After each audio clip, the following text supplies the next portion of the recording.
Bismillahirrohmanirrohim. Assalomu alaykum hurmatli o'quvchilar.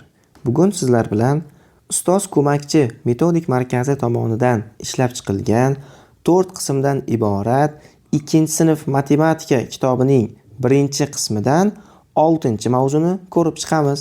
Demak, mavzumiz nomi sonlarga 9, 10, 11 sonlarini qo'shish va ayirish.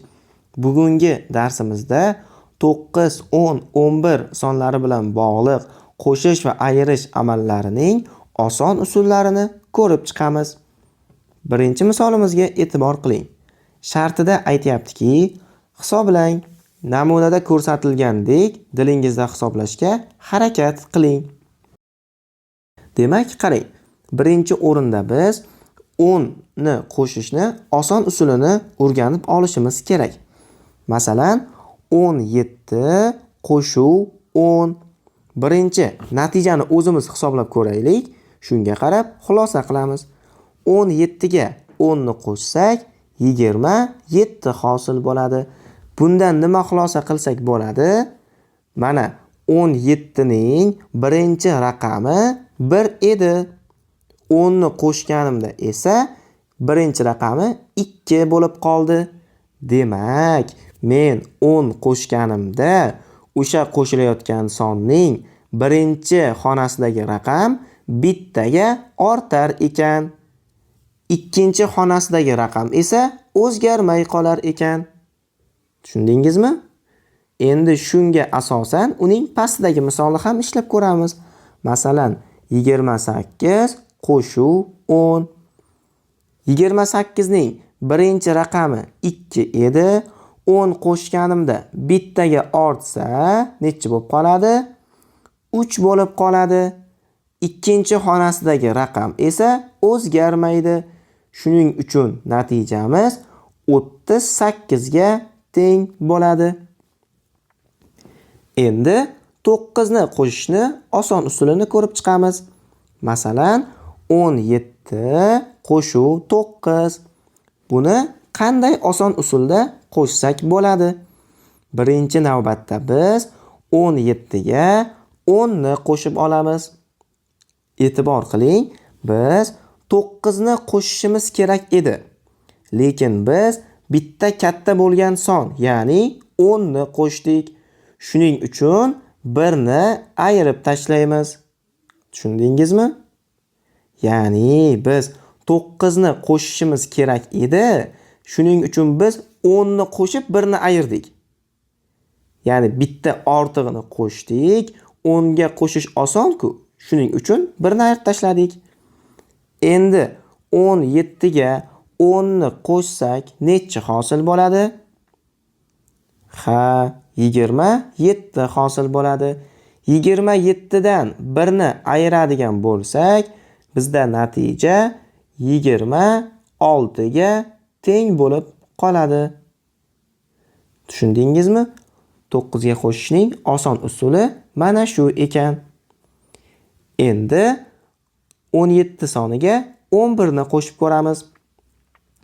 Bu yerda 17 ga birinchi navbatda 10 ni qo'shib olamiz. Biz 11 ni qo'shishimiz kerak edi, lekin biz 10 ni qo'shdik. Yana nechini qo'shishimiz kerak? 11 bo'lishi uchun 10 ga yana 1 ni qo'shishimiz kerak. Endi 17 ga 10 ni qo'shib olsak, natija necha bo'ladi? 27. Endi 27 ga 1 ni qo'shamiz.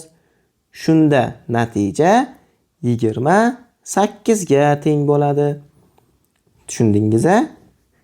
Shu asosda qolgan misollarni ham ishlab qo'yasiz.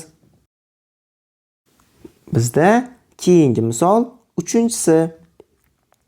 Shartida aytayaptiki, hisoblang, amallarni dilingizda bajaring va natijani yozing. Birinchi misolga e'tibor qiling. 63 ayiruv 10. 10 ni ayirishni oson usuli xuddi qo'shish kabi, faqat ozgina farq qiladi. Mana bu 63 ning birinchi raqami 6 edi. 10 ni ayirganimda bittaga kamayadi. 6 emas, 5 bo'lib qoladi. Ikkinchi xonasidagi raqam esa o'zgarmaydi, 3ligicha qolaveradi. Demak, natija 53 ga teng bo'lib qoladi. Endi 63 dan 9 ni ayirishni oson usulini ko'rib chiqamiz. Keling, 63 dan birinchi 10 ni ayiramiz. Qarang, biz 9 ni ayirishimiz kerak edi, lekin biz 10 ni ayirdik, ya'ni ko'proq ayirib qo'ydik. Shuning uchun biz bunga 1 ni qayta qo'shishimiz kerak. Tushundingizmi? Misolimizda 9 ayrilishi kerak edi, lekin biz bitta ko'proq bo'lgan son 10 ni ayirdik. Ko'proq ayirib yuborganimiz uchun o'zimiz endi 1 qo'shib qo'yishimiz kerak. 63 dan 10 ni ayirsak nechi bo'ladi? Ha, 53 bo'ladi. 53 ga 1 ni qo'shsak esa nechi hosil bo'lar ekan? 54 hosil bo'lar ekan. Endi 63 dan 11 ni ayirishni oson usulini ko'rib chiqamiz. Birinchi navbatda biz 63 dan 10 ni ayiramiz. Lekin misolimizda 11 ayrilishi kerak edi. Men 10 ni ayirdim va 11 bo'lish uchun yana 1 ni ayirishim kerak. 63 dan 10 ni ayirsam nechi hosil bo'ladi? Ha, 53. Endi 53 dan yana 1 ni ayirsam menda hosil bo'ladi 52. Tushundingiz-a?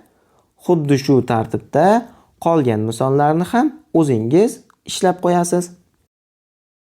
Bizda keyingi misol 6-si shartida aytayaptiki, tenglik to'g'ri bo'lishi uchun kerakli amal va 9, 10, 11 sonlaridan birini yozing.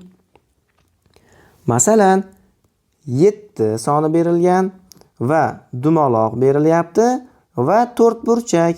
Natija esa bizda o'quvchilar 17 ga teng bo'lyapti. Endi qarang, mana bu aylananing ichiga biz qo'shish yoki ayirish amalini bajarishimiz kerak. 7 ga biz qandaydir sonni qo'shsak 17 chiqadimi, ayirsak 17 chiqadimi? E'tibor qiling, natija 7 dan kattaroq. Demak, 7 ga biz qandaydir sonni qo'shishimiz kerak. Shuning uchun aylana ichiga qo'shish belgisini qo'yamiz. 7 qo'shuv, mana bu to'rtburchakning ichiga nechini yozsam 17 chiqadi? O'ylab ko'ringchi. Mana bu sonlardan birini qo'yib ko'rishimiz kerak. 9, 10, 11. Keling 9 ni qo'yib ko'ramiz. 7 qo'shuv 9. 7 ga 9 ni qo'shsam 16 hosil bo'ladi. Lekin natija 17 edi. Shuning uchun 9 ni qo'yganimiz xato ekan. Endi 10 ni qo'yib ko'ramiz. 7 qo'shuv 10. 7 ga 10 ni qo'shsam nechi hosil bo'ladi? 17. Demak, 10 ni qo'yganimizda to'g'ri javob hosil bo'lyapti. Tushundingizmi? Xuddi shu tartibda qolgan bo'sh kataklarni ham o'zingiz mustaqil to'ldirib qo'yasiz. Shu bilan aziz o'quvchilar, darsimiz o'z nihoyasiga yetdi. Keyingi darslarda ko'rishguncha, xayr, salomat bo'ling.